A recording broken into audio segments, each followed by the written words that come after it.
రాష్ట్ర ప్రభుత్వానికి ఆదాయం వస్తుంది అధ్యక్ష. అయితే దేశంలోనే మనం అగ్రగామిగా ఉండేవాళ్ళం. 2014 నుంచి 19 వరకు ఎక్స్పోర్ట్స్లో కానీ మత్స్యశాఖలో మనం ఏ సంవత్సరం చూసినా ముందుండేవాళ్ళం. 5 సంవత్సరాలు అధ్యక్ష, ఏదో పొలిటికల్ స్పీచ్ కాదు, కానీ వాస్తవాలు ప్రజలకు తెలియాలి. ఈరోజు ఒక ఇంపార్టెంట్ క్వశ్చన్ వచ్చింది. ఈ రాష్ట్రంలో ఉన్నటువంటి మత్స్యకారులందరూ కూడా ఎదురు చూస్తారు.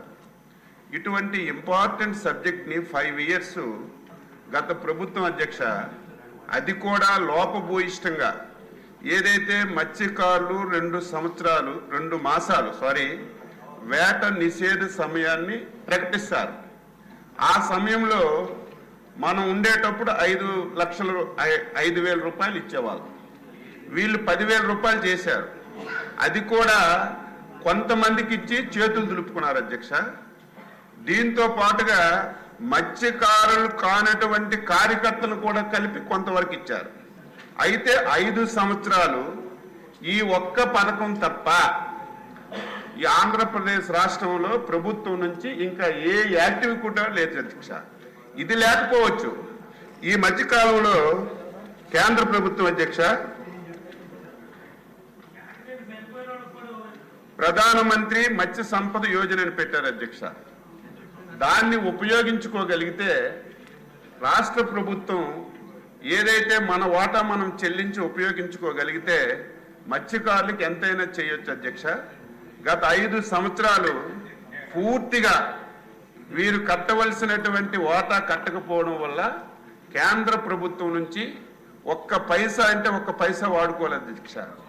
నేను మంత్రిగా బాధ్యతలు తీసుకున్న తర్వాత మా శాఖతో రివ్యూ చేశాను. ఈరోజు 9 రూపాయల అధ్యక్ష 1 లీటర్ మీద సబ్సిడీ ఇస్తారు. ఒక 20,000 బోట్లు ఉన్నాయి. ప్రతి సంవత్సరం కొన్ని యాడ్ అవుతుంటాయి. నేను మంత్రిగా బాధ్యతలు తీసుకున్నప్పటికీ 35 కోట్ల రూపాయలు ఏదైతే ఈ సబ్సిడీ వాళ్ళకి బకాయిలు ఉంటే ఒకేసారి మంజూరు చేసి 35 కోట్ల రూపాయలు గత ప్రభుత్వం పెట్టినటువంటి బకాయిలు నేను చెల్లించానని చెప్పి గర్వంగా చెప్పదలిచాను అధ్యక్ష. ఈరోజు మత్స్యకారులు వేటకి వెళ్తారు అధ్యక్ష, యాక్సిడెంట్లో చనిపోతారు సముద్రంలో. చనిపోతే వెంటనే ప్రభుత్వం పరిహారం ఇస్తే వారి కుటుంబానికి ఆసరాగా ఉంటుంది. నేను ఆశ్చర్యపోయాను. గత 5 సంవత్సరాలు 63 మంది మత్స్యకారులు సముద్రంలో వేటకెళ్ళి చనిపోతే వారికి ఇవ్వాల్సినటువంటి 5 లక్షల రూపాయలు కూడా ఇవ్వలేదు అధ్యక్ష. నేను వచ్చిన తర్వాత 63 మందికి ఒకేసారి 5 లక్షల రూపాయలు ఇచ్చి వారికి నేను సహాయపడ్డాను అధ్యక్ష. ఈరోజు కేరళ చూసాం. ప్రతి 10-20 కిలోమీటర్లకి ఒక హార్బర్ అని ఉంటుంది, ఒక జెట్టి అని ఉంటుంది, ఒక ఫిష్ ల్యాండింగ్ సెంటర్ అని ఉంటుంది. ఈరోజు మన రాష్ట్రం తీసుకుంటే ఇచ్చాపురం నుంచి వైజాగ్ వరకు ఒకే హార్బర్ ఉంది. అక్కడి నుంచి మళ్ళీ కాకినాడ, మళ్ళీ అక్కడి నుంచి మచిలీపట్నం, అంటే 150 కిలోమీటర్ల వరకు ఇటువంటి పరిస్థితి మన రాష్ట్రంలో ఉంది. నేను ముఖ్యమంత్రి గారి దృష్టిలో కూడా పెట్టాను. ఎట్టి పరిస్థితుల్లో దీన్ని మనం ఉపయోగించుకోవాలి. అవసరం ఉంటే కేంద్ర ప్రభుత్వం సహాయం తీసుకోవాలి.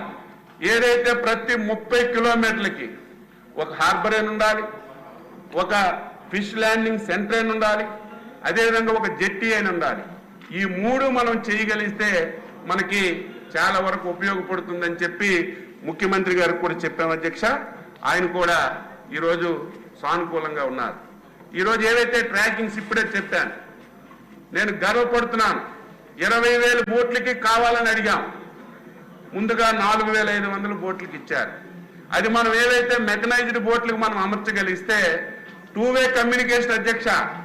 ఈరోజు బోట్ల మీద ఎక్కడ చేపలు ఉన్నాయో తెలియదు, కిలోమీటర్ లోపలికి వెళ్ళిపోతారు. ఈరోజు మనం ఆ ట్రాకింగ్ సిస్టమ్ పెడితే చేపలు ఎక్కడ ఉన్నాయో ట్రాకింగ్లో మనకు తెలుస్తుంది, అక్కడికి వెళ్ళి పట్టుకోవచ్చు.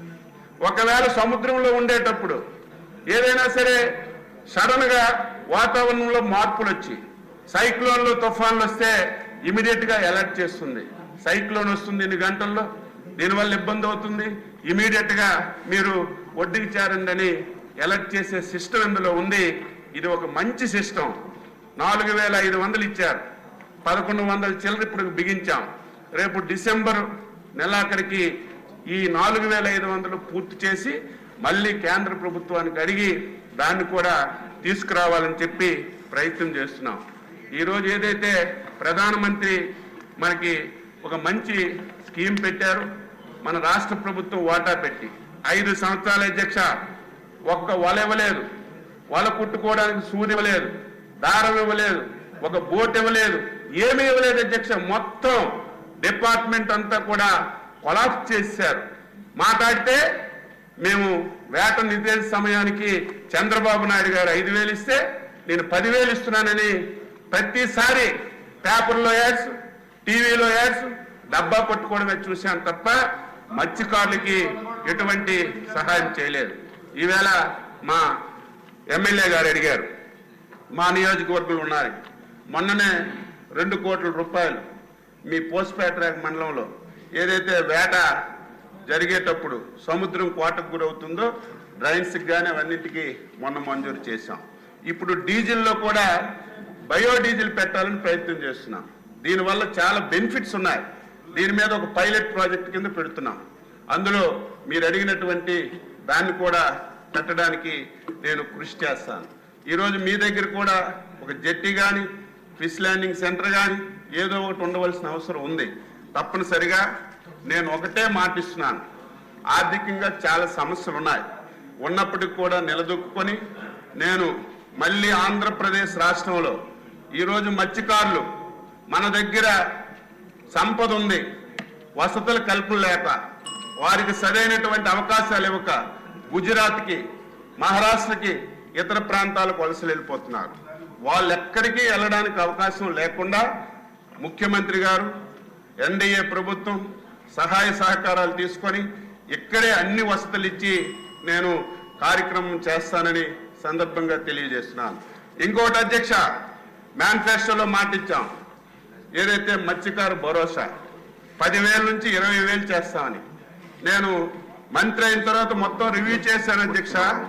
ఇచ్చాపురం నుంచి నెల్లూరు వరకు ఎవరైతే వేటకెళ్తారో వాళ్ళకి ఇవ్వలేదు, ఎవరైతే అర్హత కలిగి ఉన్నారో వాళ్ళకి ఇవ్వలేదు, అర్హత లేని వాళ్ళకి ఇచ్చారు, అర్హత ఉన్న వాళ్ళకి ఇవ్వలేదు.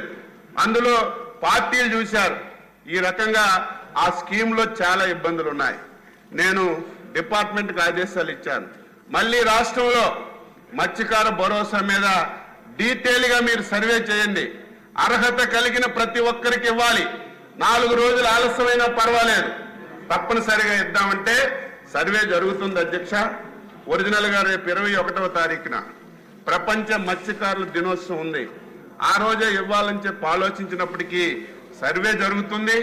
నేను మాటిస్తున్నాను, అతి తొందరలోనే మత్స్యకారులకి ఏదైతే ఎన్డీఏ ప్రభుత్వం ఎన్నికల మేనిఫెస్టోలో హామీ ఇచ్చిందో ఆ హామీ కూడా త్వరలో నెరవేరుస్తామని ఈ సందర్భంగా తెలియజేస్తూ, ఈరోజు అన్ని విషయాల మీద, చాలా విషయాల మీద ఇంకా మాట్లాడవలసిన అవసరమా ఇంకో సందర్భంలో చెప్తాను.